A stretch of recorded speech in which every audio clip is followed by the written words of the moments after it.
Hello, this is Jared from Commit Quality, and today's video is going to be the first of a new C# fundamental series I'm creating.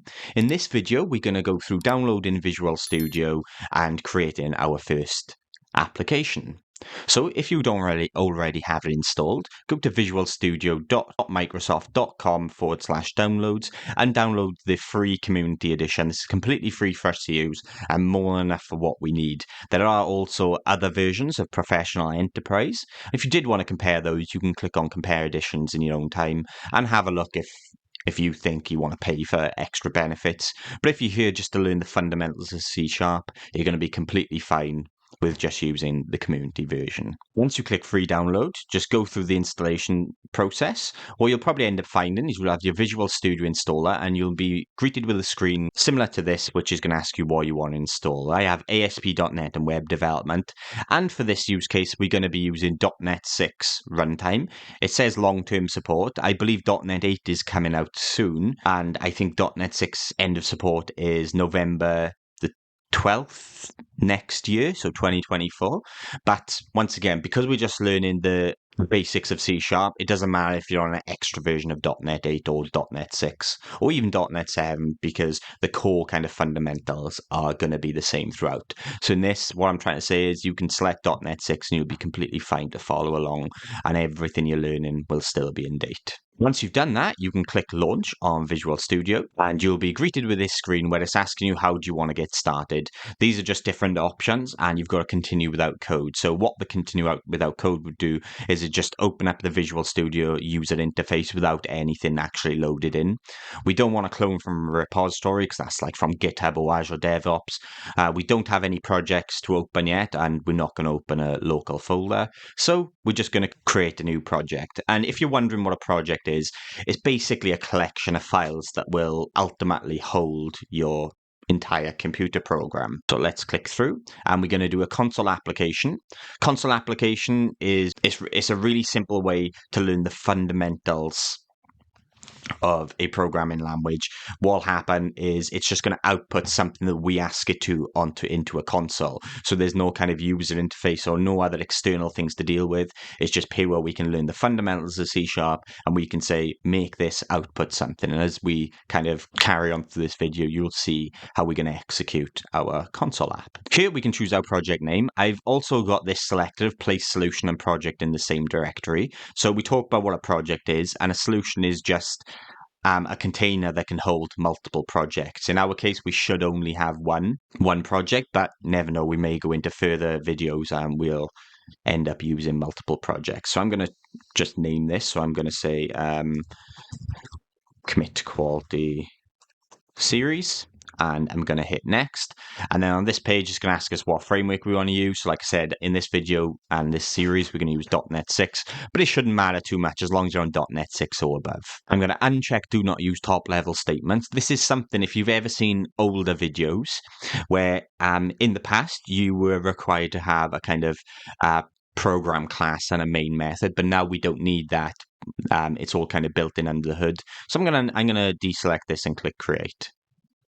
Awesome. So that project's been generated. You can see we have our solution here called Commit Quality Series, and we also have our project here of Commit Quality Series, stating what our target framework is. What you've also seen is we have this program.cs file which has been generated for us, and this is kind of our main file where we're going to kind of end up outputting everything to. Right now, we can see one statement, which is this console.writeLine, and we also have this comment, which I'll cover in a separate video, but this is just a way of documenting our code and making it that little bit more readable. But one thing I want to mention is basically a C# file is made up of multiple statements, and these typically live in kind of curly brackets. And as we go through the video, you're going to see examples of all these kind of statements put together.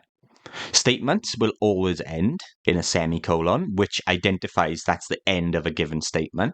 It is worth mentioning as well, in C#, line breaks and white spaces don't matter, so I could add a semicolon on the line below, and this program would still compile completely fine. Of course, it wouldn't be that readable, so I'm not going to do that. I'll keep it like the way it is. I can execute this program already, and what we'll see is a console application will load, and it'll output the text of hello world. So if I click this play button, or you can press F5 if you prefer your keyboard shortcuts. If I open this, you can see here, hello world is what's output, and this is the console that's loaded. So when I said we create a console application, this is exactly what we do in. You might remember things like text-based games where they were all kind of built through this kind of user interface. I'm just going to press any key just to close the window. So that's our first program. Hey, we've done our first line of code. Okay, it was generated for us, but we've run it, and that's what counts. Now let's create a bit more of a program and break down some more of the basic building blocks we have. So let's change this right line. So I don't want to output hello world because that's too basic. Let's say, what is your favorite YouTube channel? And what I can do now is if I click play, this has just changed the text from hello world to what is your favorite YouTube channel? But what if I said I wanted to take user input and then output whatever the user has said? Well, I can do that. I'm going to say string favorite equals console.readline. So before we do anything else, let's talk about this then. So what have I actually done here? Well, we typically usually give names to things, and then that helps us identify what the item is further down our program, and we can reuse it and do multiple things with it. This is what we've done with readline.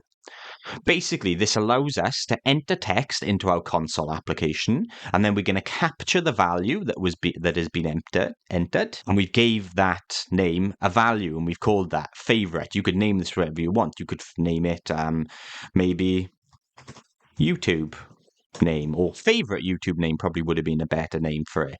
And this is known as the identifier. These identifiers must start with a letter or an underscore, and they can contain letters, digits, and underscores. You may also be wondering, what's this string? And for now, all I really want to say is C# will come with a number of keywords, and string is one of those keywords. These are reserved words that have a special meaning, and they can't be changed. There's a lot of keywords that come with the language, and we're going to cover many of these in the beginner tutorial series in future videos. It is worth noting as well that keywords are used for specific purposes, and you can't use them as an identifier. So if I was going to say string and I wanted the identifier to be string, you can see I've got these red squiggly lines, which is basically saying, well, I can't reuse the keyword. So let me put that back to YouTube name. So together then, with this keyword of string and this identifier as YouTube name, we've created a variable that holds the value of user input, and we get the user input from this console.readline. So we're saying set YouTube name equals to whatever the user input. And string is essentially just single or multiple characters. And the last thing I said I want to do is I wanted another console.writeLine, and I want to output something. So I'll say, oh yes. I'm going to say plus to add extra strings in here. I'm going to say YouTube name, and I'm going to add a plus again and say is my favorite too.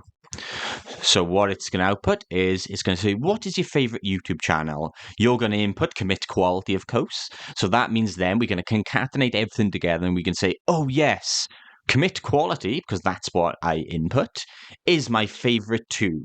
So let's save this and run and see what happens. So we've got the console application here, and it said, what is your favorite YouTube channel? Nothing's happened at the moment, but when I say commit quality, what we expect now is this extra output line here, this right line, to say, oh yes, whatever I entered, so commit quality, because we take in the value from this identifier, and it's going to is my favorite. So if I hit enter, there we are. We've got, oh yes, commit quality is my favorite too. And you can close the application. And there we are. That is more of an application we've got. That's all I want to go through on this video. Definitely stay tuned for further videos. It's going to go more into the fundamentals of C#, and we're going to build some hopefully cool programs along the way as well. As always, if you do have any questions or comments, please drop them down below. I have enabled super thanks on my videos, so if you want to donate and support my channel, you can leave a super thanks. As always, thank you for watching and have a good day.